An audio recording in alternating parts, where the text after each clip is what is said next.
in regards to relationships, and I've heard you talk about on the tape, the one. Tentacles of thought of my past are definitely connected to that dominant thought currently. Some guidance. Well, we'll ask the group who's listening in. Relative to this subject of her desire, does it feel to you that she's a vibrational match to her desire, or is her dominant thought not quite yet there?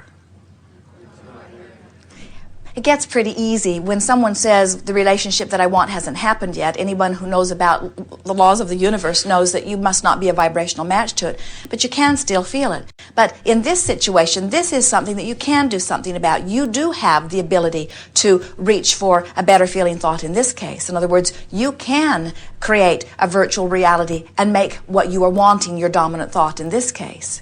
Again, it may be a subject that is big enough that it will take some effort, but we think this is a case where you can use your desire to get into a better feeling place to reach for the thought that feels better. Are you a vibrational match to your desire?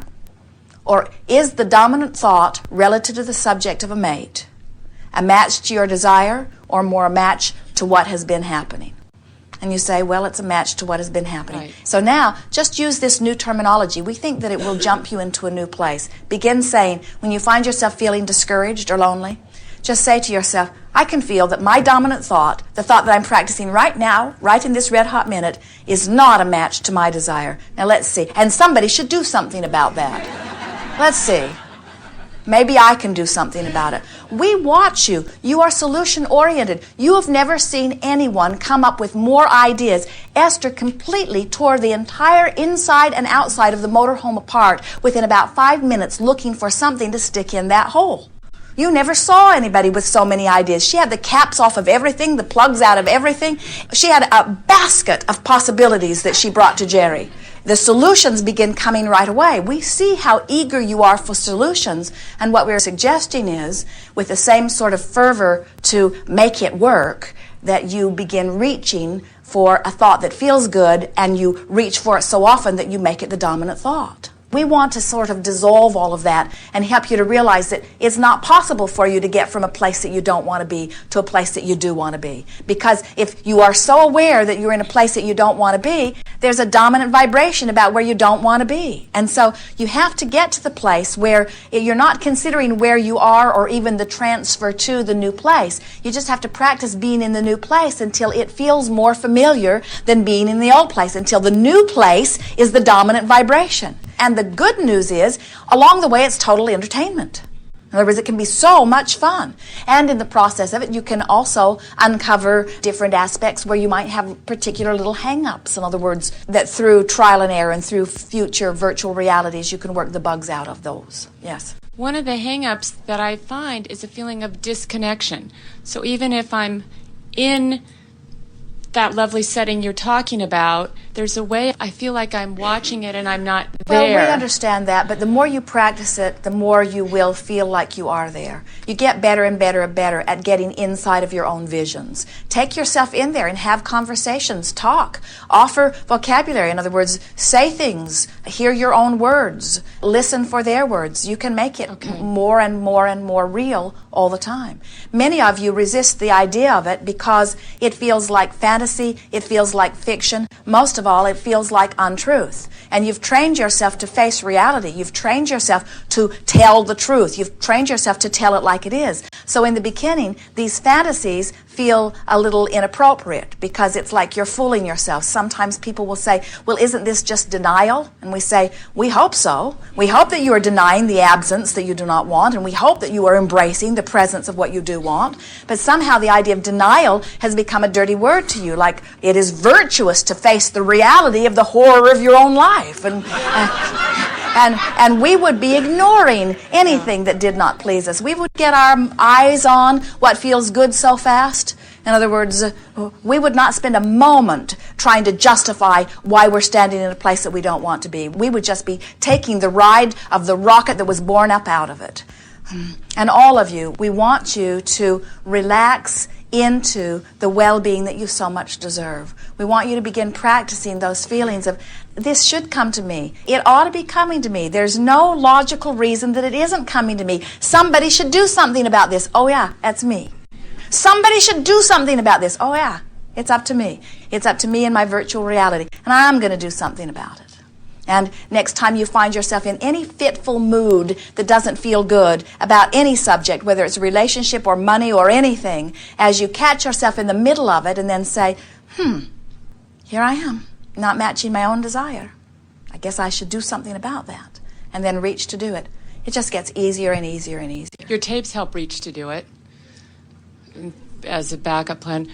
Some have said, Abraham, it would be really nice if you would just sit with me and make a tape with me and then I will just listen to the tape.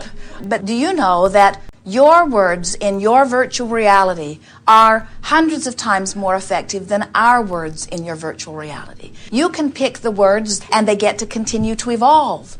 You can find exactly the expression because you have all of that experience. You know what you want relative to all of those things. The advantage we have is that we trust that the universe has the ability to yield to you what you want.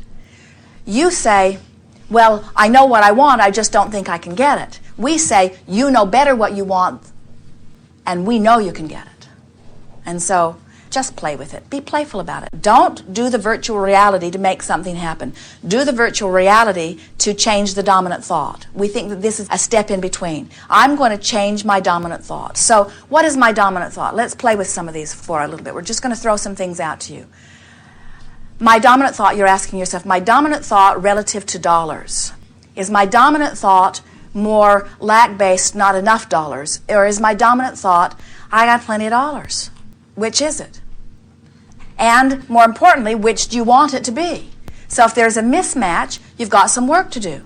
What is my dominant thought relative to my body? Do I feel vital and alive and fit, or do I feel weak and vulnerable and fading? How do I feel in my body? What's my dominant thought? I certainly know what my desire is, but what's my dominant thought? These are easy questions for you to answer. We think that there isn't a person in this room that couldn't give us a absolute answer relative to those two subjects first thing. We don't think there's one of you that would go, well. We think you know. What's my dominant thought relative to my body? Do I feel fat or fit? You know. What's my desire relative to my body? Fat or fit? Does my dominant thought fit? Am I fat? We don't think you're desiring fat, but we think fat is fitting in places where you don't want it to fit. You know these things. You can tell by the way you feel. What's my dominant thought? So this is going to be a fun thing for you. You're going to make a lot of headway in a short period of time, all of you, as you move forward and you find yourself in this place where you're wanting something that isn't yet, and you're in that place, why isn't it coming? Why isn't it coming? And you stop and you say, oh yeah, my dominant thought must not match my desire. Now, somebody should do something about that. We would begin right then. And before you know it, you will be matching. You'll begin feeling the teeter-totter tip, and everything around you will support it as you begin seeing universal forces which are already in place, easily sliding into your experience because of the newfound allowance in this process. Yes. Is dominant thought the declarative statement that you make to yourself? It might be, or it might just be a feeling. It might be something that you have not allowed yourself to speak about. Esther watched Jerry yesterday. Once everything got moving, he did not bring up the leaving of the oil cap off. He didn't bring it up. He did not speak a word about it. And Esther almost didn't. And for a little while, Esther wondered why he wasn't talking more about it. And he was sort of traumatized. He couldn't believe he'd caused them so much trouble. But once they gained their balance, it is not something that he brought up again. In other words, and we would not talk about anything that made you feel uncomfortable while you were living it. In other words, we are only causing him a public reliving of it. Because there is so much value in it. There is so much for you to recognize in all of this. In other words, you are always molding yourselves into a better feeling place, and you will never get it done. It will never be completely finished. It will never be absolutely right. You will always have some dominant thoughts that are not a vibrational match to the newfound desire. But that is always what your work is, and it's time for you to just begin relaxing about it and not make it a personal issue of your own valor or your own value or your own integrity. It's not about any of that. It's just, how many times have I thought this thought? In other words, if you've practiced this one, that's where it's going, and that's what you're letting in. And before you know it, it tips this way. And the reason that we're demonstrating it in this powerful tipping thing is because right now, you know, even though you think thoughts of well-being and you think thoughts of not well-being, if we were to bring up 10 subjects, in every case, you know what your dominant thought is. Even if it's close, you still know what your dominant thought is. And we're wanting you to realize is the universe is responding as per your dominant thought. So if your lover is missing, your dominant thought is not upon being with your lover. Good. If you weigh 20 pounds more than you want to weigh, it is because your dominant thought is about where you are. It's easier to think about what is. We know it is. What is all around you. You can look at it. You can see it in the mirror. You can see it in the eyes of others as they look at you. In other words, we're not saying it's the easiest thing in the world to feel slender when you aren't. But you've got to make the shift vibrationally before anything in terms of physical manifestation can shift too. And everything is that way. There's not one exception to it. So frustration is definitely an emotion to look at the dominant thought and say, right now, this is one that I need a new That's dominant what we would thought. do. If you feel emotion enough that you recognize it, it's telling you there's a desire here on the table. And if the emotion is positive, it means my dominant thought is in keeping with my desire. But if the emotion is negative, it means my dominant thought relative to the subject is in a place of resistance or not letting it in. Nice, isn't it? Nice to recognize really that. good. It makes it easier. And then just be playful about it. In other words, you have all kinds of thoughts relative to all kinds of things. And bless your hearts, you've picked them up from so many places. Sometimes it was because your mother felt that way so strongly and was around you so pervasively that you just sort of picked it up by osmosis. Some of it you got from your best friend when you were 4. Some of it you get from your television. Some of it you got from someone that you only met briefly that made a really strong impression on you. You've been picking it up all over the place. Your dominant thoughts or beliefs, opinions, it doesn't matter what word we use, it's just a vibration that you keep vibrating. And the reason you keep vibrating is because it's the most natural vibration. It's because it is the most practiced, you see. And so you can make up for a lot in a short period of time by deliberately reaching for a thought that feels better and determining consciously that you're going to make it your dominant thought. Here's some exercises for you. Pick someone who irritates you, whose name is synonymous with irritation. Oh, you're so fast and good. We will not reveal your secrets. Now, acknowledge where your dominant thought is relative to this. Now, they may deserve it. They may have taught you to feel that way over a long period of time.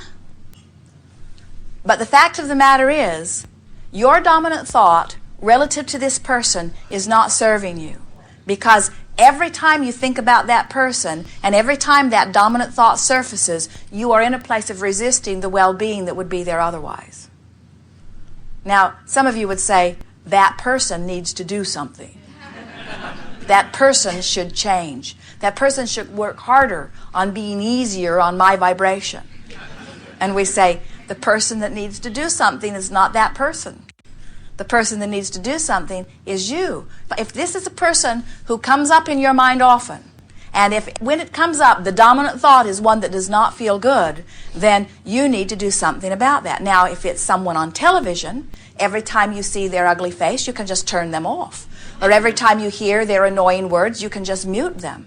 But there is a much better way of going about it. In other words, if it's something that's continuing to come into your experience, you need to find some other thoughts. And some of you are not willing. In other words, some of those people on television or some of those people in your life do not deserve your good thoughts. They are bad. They are evil. They are wrong. They are inappropriate. They do not deserve your good thoughts, and you stubbornly are not going to give them any. And what we're saying to you is they may not deserve your good thoughts, but you do. You deserve your good thoughts about them. This is what the art of allowing is. It's allowing my own well-being.